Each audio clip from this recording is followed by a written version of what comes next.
अस्सलाम वालेकुम, my name is Areeba and I am from विबियास कंसल्टेंट। आज हम जिस टॉपिक के ऊपर बात करने जा रहे हैं उसका नाम है बीओपी यानी bank of Punjab. BOP Pakistan stock exchange पर लिस्टेड एक प्रोमिनेंट कमर्शियल बैंक है। ये बैंक पाकिस्तान की इकनॉमिक डेवलपमेंट को सपोर्ट करने के मकसद से इस्टेब्लिश की गई थी और वक्त के साथ ये एक नेशन वाइड फाइनेंशियल इंस्टीट्यूशन बन गया। बीओपी कन्वेंशनल और इस्लामिक बैंकिंग दोनों सर्विसेज प्रोवाइड करता है। पिछले कुछ सालों में बैंक ने अपनी प्रॉफिटेबिलिटी इम्प्रूव की, डिपॉजिट में ग्रोथ हासिल की, ब्रांच नेटवर्क एक्सपेंड किया और डिजिटल बैंकिंग सर्विसेज पर फोकस बढ़ाया। गवर्नमेंट ऑफ पंजाब की ओनरशिप की वजह से बीओपी को पाकिस्तान के बैंकिंग सेक्टर में एक यूनिक पोजीशन हासिल है। बैंक का focus customer oriented financial solutions और मॉडर्न बैंकिंग सर्विसेज प्रोवाइड करना है। Bank of Punjab the bank of act 1989 के तहत इस्टेब्लिश हुआ था। 1994 में स्टेट बैंक ऑफ पाकिस्तान ने इसे शेड्यूल बैंक का स्टेटस दिया।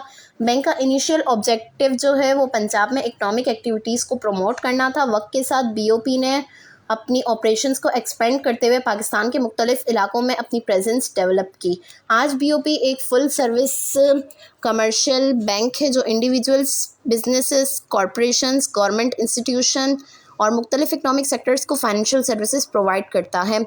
गवर्नमेंट ऑफ पंजाब बैंक का सबसे बड़ा शेयर होल्डर है जो बैंक को इंस्टीट्यूशनल स्ट्रेंथ और स्ट्रेटेजिक सपोर्ट प्रोवाइड करता है। बैंक की सर्विसेज में कन्वेंशनल बैंक की जो सर्विसेज हैं इसमें conventional banking, Islamic banking, corporate finance, SME financing, agricultural lending, trade finance, treasury operations और डिजिटल बैंकिंग भी शामिल हैं।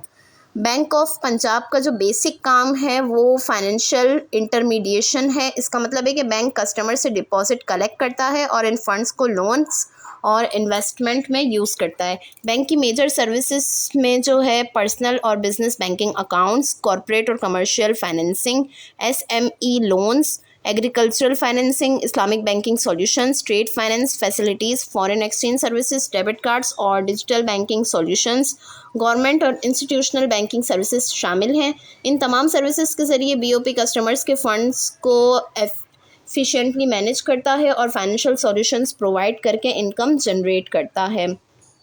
ठीक है, इसके बाद जो है बैंक ऑफ पंजाब के अगर हम बिज़नेस मॉडल की बात करें तो इसका business model traditional banking system पर बेस्ड है। इसका बिज़नेस मॉडल जो है वो डिपॉजिट से लैंडिंग और इन्वेस्टमेंट, इससे इंटरेस्ट इनकम, फिर इससे प्रॉफिट जनरेशन करना है। कस्टमर्स करंट, सेविंग और टर्म अकाउंट में पैसा डिपॉजिट करते हैं। बैंक इन फंड्स को जो है बिजनेसेस और इंडिविजुअल्स को फाइनेंसिंग प्रोवाइड करने, गवर्नमेंट सिक्योरिटीज़ में इन्वेस्ट करने और दूसरी फाइनेंशियल एक्टिविटीज़ में यूज़ करता है। ठीक है, इसके बाद आगे जाके हमने जो चेन देखी उसमें क्या है, लोन्स, इंटरेस्ट, इनकम। तो फिर इसके बाद बैंक क्या करता है, लोन्स और इन्वेस्टमेंट से हासिल होने वाली इनकम और डिपॉजिटर्स को दिए जाने वाले रिटर्न्स के दरमियान जो डिफरेंस होता है ना उसे नेट इंटरेस्ट इनकम कहते हैं। यही बैंक की अर्निंग का सबसे बड़ा जो है वो सोर्स होता है। इसके अलावा BOP fees, commissions, foreign exchange activities और इन्वेस्टमेंट रिटर्न से भी इनकम जनरेट करता है। इसके बाद इसके अगर हम रेवेन्यू सोर्सेज की बात करें तो इसके रेवेन्यू सोर्सेज में सबसे पहले जो है वो नेट इनकम इंटरेस्ट है।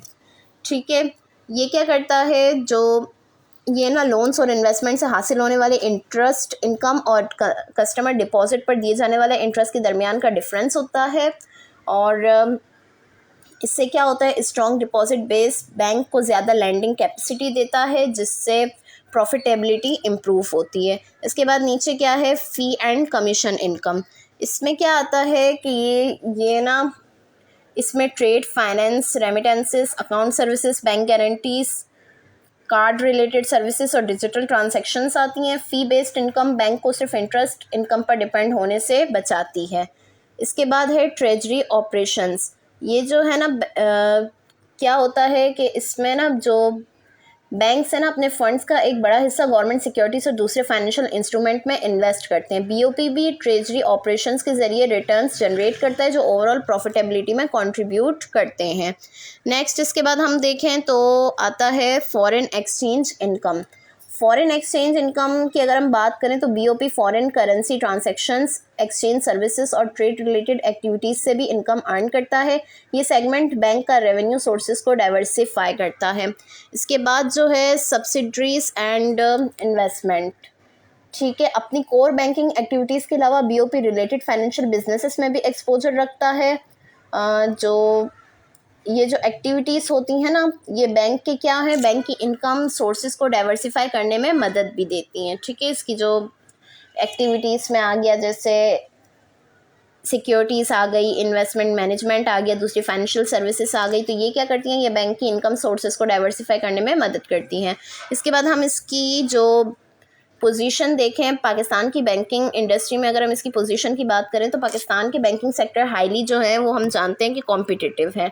ठीक है। जहां प्राइवेट बैंक्स, इस्लामिक बैंक्स और government supported financial institutions operate करते हैं। बीओबी का मुकाबला पाकिस्तान के मेजर बैंक से होता है, जिनमें Meezan bank, MCB bank, bank Alfalah, allied bank, bank Al Habib, national bank of Pakistan है। बीओपी की कॉम्पिटिटिव स्ट्रेंथ में गवर्नमेंट ऑफ पंजाब की ओनरशिप, पंजाब में strong presence, corporate banking relationships और इस्लामिक बैंकिंग एक्सपेंशन शामिल हैं।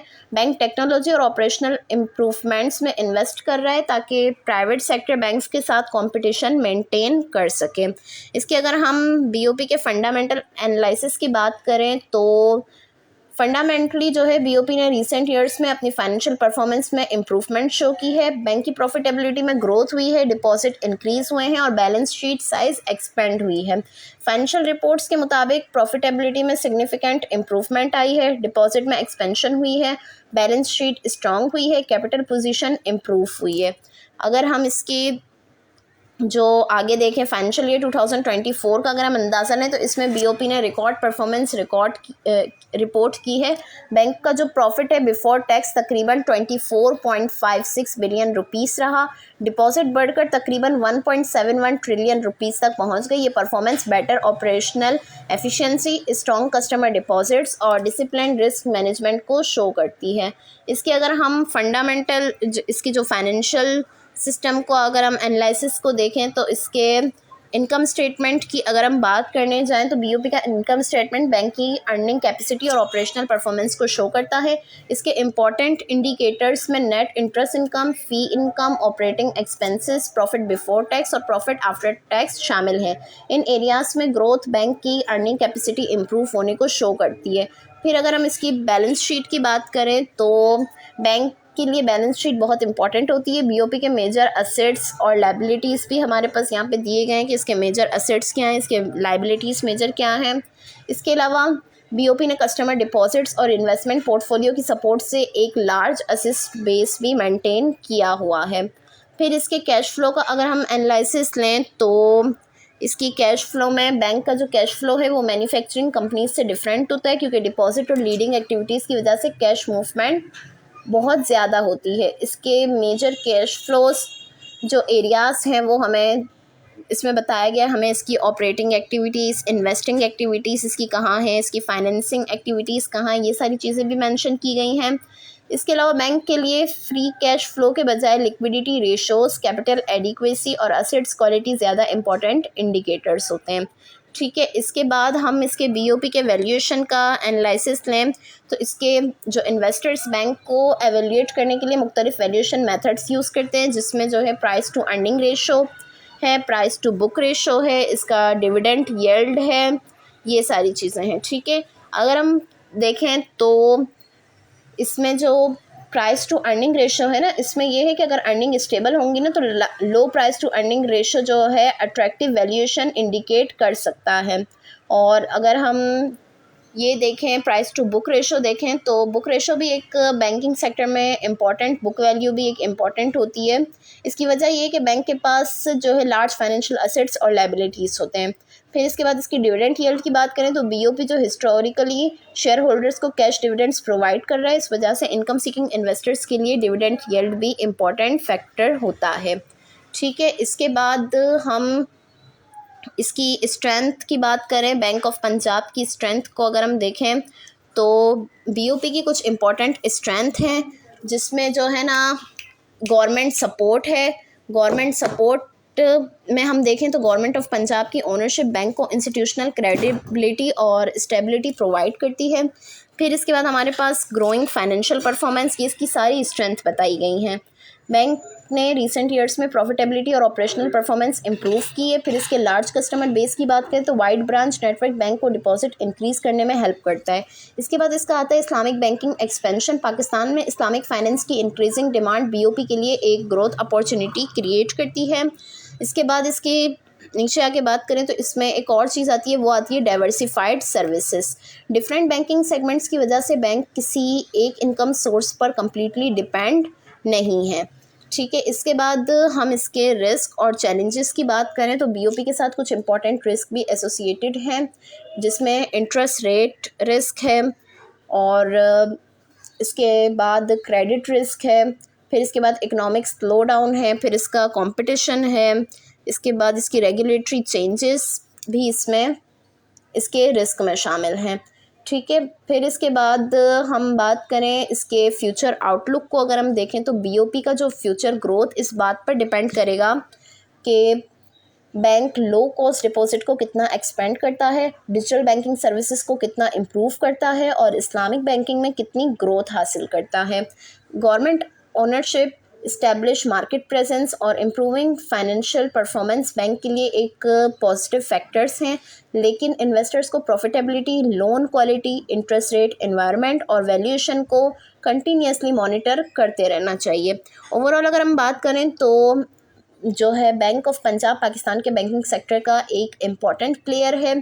टेक्नोलॉजी एडॉप्शन, फाइनेंशियल इंक्लूजन और एफिशिएंट बैंकिंग ऑपरेशंस के ज़रिए बैंक फ्यूचर में जो है फर्दर ग्रोथ भी अचीव कर सकता है।